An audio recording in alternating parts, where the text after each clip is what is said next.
small things, of no significance, a malaria outbreak near Delhi, in village.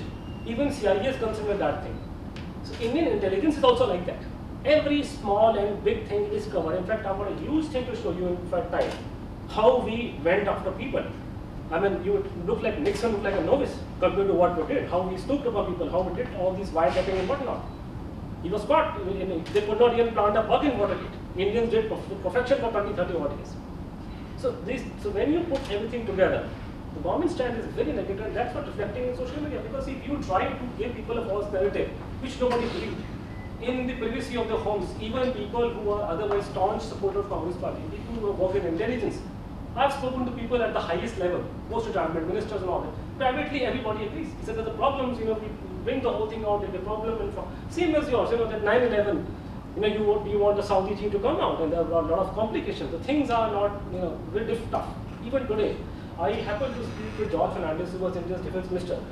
The moment I told him about Subhash Bose and Russian country, oh my God, how much of weapon we get from Russian side? We don't want to talk about Subhash Bose. Why to spoil our present and future for somebody who doesn't want? Okay, fine, he was a nice man. And this whole, you cannot take away the politics from it. So you rightly said, after the death of Emily Shanton, they have taken this stand, different stand. Certain people who are directly, indirectly aligned with the Congress Party, including Professor Shaukat Abbas. Out of the three theories that you have to give me 2 hours. Out of the not possible. Which of the there was the plane crash story. I have run through very quickly. There is no direct evidence. You have American reports, and then the eyewitness account is very sketchy. Now, for example, I have given my own. This is in my book. I have mentioned very clearly what was I doing when 9/11 happened. I still remember it distinctly. I went to my uncle's house. I walked across 5-6 miles. In India, we walk a lot. It's not like there's nobody on the roads. I went 3-4 kilometers to my uncle's house. I went to my cousin's room. I switched on television. It was around 6-7 in the evening India time. And I see everywhere on television you have a news breaking, something has happened in New York City, there's a plane crash. And then in front of my eyes I saw that there was another plane hit, and then of course everybody knew something, this is not an accident. I will never forget that thing all my life. I will never forget all my life that for the first time I saw a dead body, somebody had been ran over by a truck in one part of Delhi. And you have on account, eyewitness account of Japanese war-hardened lieutenant colonels, lieutenant generals, whatnot. You are missing everything after 5 minutes. You say that the plane crashed, one person says the plane went 100 feet in the air and crashed, other person says 1,000 feet. Did you see the wreck? No, I didn't see. Other one said, I saw it. There are so many contradictions and so many, loopholes. These are not possible if it's a genuine event. You are telling something which has been cooked up by intelligence and so forth. So plane crash story is all. With regard to Russia, I am as a journalist. If you ask me, Anuj, is there any proof in the reference of Indian Evidence Act, which means you have to have an eyewitness account, you have to have clear-cut evidence. I can't give you any. You have intelligence reports. I have them with me clearly suggesting that Subhash could be in Russia. The reports are coming from different sides. For example, this is a report, and I discussed this thing with a former director of Indian intelligence, and he was explaining to me that in journalism, in intelligence, as well as in academia, you have one thing. If you have 3 independent sources converging on one point, it becomes gospel. So here you have a report compiled by the British, in which there are information coming from the Russian side, from the Indian side, all are converging. Subhash Chandra Bose is alive and he is in Russia. So in that respect, I am convinced. Off the record, I have spoken to people, because we're journalists, we talk to people off the record, on the record. You want to know something about something happening in government, you can't come to the university, you have to go and talk to somebody in the government level. So this, I am convinced about the fact he was in Russia. Unfortunately, I have not seen any evidence of his killing in Russia. It doesn't make any sense. Stalin, for example, when people like Subramanian Swamy, leader well known in India, he makes a claim that Subhash Chandra Bose was killed at the behest of Mr. Nehru by Stalin. Please understand, Stalin hated Nehru. In fact, some of his notings which have come out, now being made available, he is describing Nehru as a political prostitute in his notes. And he did not like Nehru, he did not like Gandhi, they had no, they would call them reactionaries and whatnot.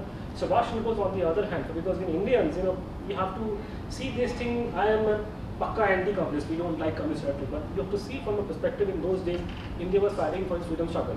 For all the good things America talked about, for all the good things people talked in the UK, we didn't support India's freedom movement. You know what happened to girl rights in this country, the land of the free. So it was Russia and Japan and Germany who were supporting India. There was a long-standing policy of the German Foreign Office We are talking about the bureaucrats, not the Nazis which came afterwards. Standing policy of the Japanese in their own national interest to support Indian freedom struggle. So Russia had a very good rosy image of India until 1950s and 60s. When Indians actually went to Russia, studied, and then they found out Russia is not exactly everything good about it. So Subhash Chandra Bose was pro-Russia from day one. So this man, on his own accord, sought an asylum from the Russians, which he was granted. So there is no point Stalin killing him. He would rather keep him alive and do business with him. Now, what has completely flummoxed me and completely, and there's a new dimension, and for which I have to actually take a very long time. That's what I'll do in the other meetings. I'll take 2 hours to run you through everything and speak even faster than this, because there's no other way I can't. This is, I'm talking in terms of 60, 70 years, and there's so many, so many linkages. I mean, sometimes I have to introduce. I mean, for example, people who are not Indian, they will not understand what is the meaning of B.N. Malik. I have to tell you what B.N. Malik is. He's like Hoover of India, and then you know what this person said. And unfortunately, fortunately, the story as it is heading towards the third end. The handwriting has matched. It's scientifically impossible for somebody to copy somebody's handwriting. There was some DNA test. I have reason to believe they were tests were fudged. People were very loyalist to Subhash Bose, hardcore people, part of the INA intelligence, others were secretly in touch with him. The government of India was in touch with him, and he has talked about many things, why he couldn't come out. People would ask him. I'm sorry to draw this parallel, it's very much like what happened to Bin Laden. He's sitting in one room, not coming out, not showing his face to anybody, secretly meeting people, and nobody's aware of a man sitting in one room, hidden from world. And he would say that my coming out is not in India's national interest. He said, one reason was that he was declared a war criminal, and for which he said, if I come out, they will be sanctioned our country, people of our country will suffer. So let me be here, I'm working for the country.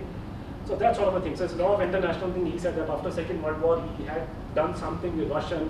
He took part in covert operations in different parts of the world. He talked great length about Vietnam War. He talked about Korea. He talked about God knows what else. So many things he talked about. So this whole thing is going on. What the good thing happened in recently that in 1985 when this man died, the Subhash Bose would have been 88 if he was alive in 1925.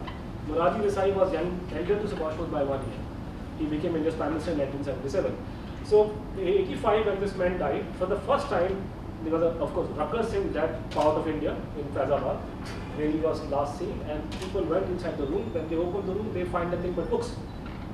You will appreciate, for a holy man in India, to be subscribing to Time magazine. Suppose if you are living in a place called Basti, where even today nobody will know what Time magazine is.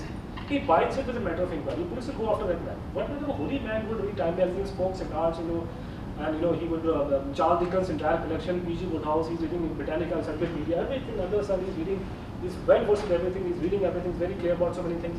So these things are not possible for an ordinary holy man, this country mark and so after this man died, one of Subhash Bose's niece entered the room where he was staying, and she identified the belongings of her uncles, identified the handwriting, and she filed a suit in High Court. Now, twist of fate that because of the government intervention, nothing happened for so many years. It was only in 2013 the court actually ordered there should be an inquiry to who this man was. So that inquiry has been set up now.